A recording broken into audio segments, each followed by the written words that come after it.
రాష్ట్రానికి పరిశ్రమలు, పెట్టుబడులు ఎంత అవసరమో కంపెనీలు భద్రతా ప్రమాణాలు పాటించడం అంటే అవసరమని సీఎం చంద్రబాబు అన్నారు. అచ్యుతాపురం ఎసెన్సియా ఫార్మా ప్రమాదంలో క్షతగాత్రులను ఆయన పరామర్శించారు. మృతుల కుటుంబాలకు సానుభూతి తెలిపిన సీఎం వారికి పరిహారం ప్రకటించారు. ఘటనపై దర్యాప్తు సాగుతుందని, నిందితులను ఉపేక్షించబోమని చంద్రబాబు వ్యాఖ్యానించారు. అచ్యుతాపురం సెజ్ ప్రమాద బాధితులను సీఎం చంద్రబాబు పరామర్శించారు. విశాఖపట్నం చేరుకున్న ఆయన నేరుగా మెడికవర్ ఆసుపత్రికి వెళ్లారు. అక్కడ చికిత్స పొందుతున్న క్షతగాత్రులను పరామర్శించారు. వైద్యులతో మాట్లాడి చికిత్స వివరాలు అడిగి తెలుసుకున్నారు. బాధితులతో మాట్లాడి త్వరగా కోలుకునేలా ప్రభుత్వం అన్ని చర్యలు తీసుకుంటుందని, అండగా ఉంటామని భరోసా ఇచ్చారు.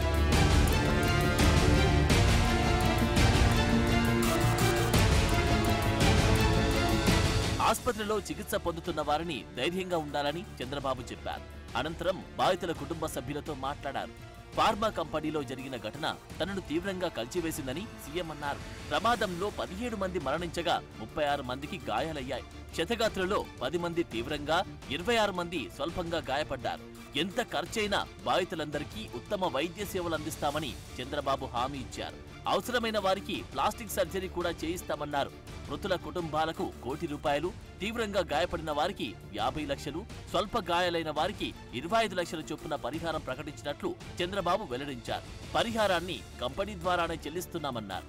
భవిష్యత్తులో ఇలాంటి ఘటనలు పునరావృతం కాకుండా చర్యలు తీసుకుంటామని హామీ ఇచ్చారు.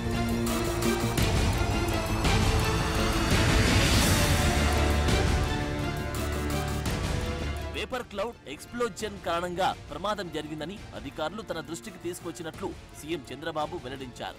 సరైన భద్రతా చర్యలు తీసుకోలేదనే అంశం స్పష్టంగా కనిపిస్తుందని సీఎం వ్యాఖ్యానించారు.